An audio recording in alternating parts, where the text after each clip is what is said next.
The fall of the proud. What a giant tree teaches us about arrogance. Let's read Ezekiel chapter 31 together. Ezekiel chapter 31, Egypt compared to fallen Assyria. On June 21st, during the 11th year of King Jehoiachin's captivity, this message came to me from the Lord. Son of man, give this message to Pharaoh, king of Egypt, and all his people. To whom would you compare your greatness? You are as Assyria was, a great and mighty nation. Assyria, too, was once like a cedar of Lebanon, full of thick branches that cast deep forest shade with its top high among the clouds. Deep springs watered it and helped it to grow tall and luxuriant. The water was so abundant that there was enough for all the trees nearby.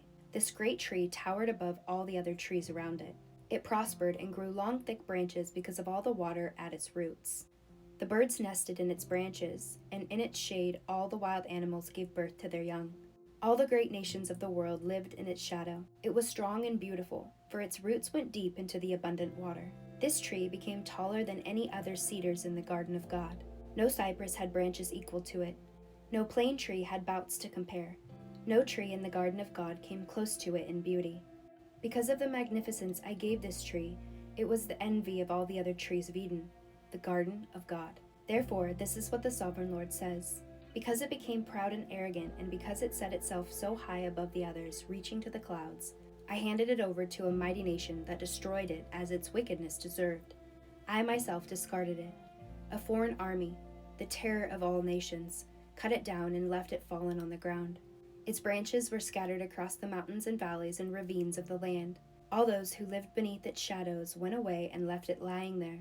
The birds roosted on its fallen trunk, and the wild animals lay among its branches. Let no other nation proudly exult in its own prosperity, though it be higher than the clouds, for all are doomed.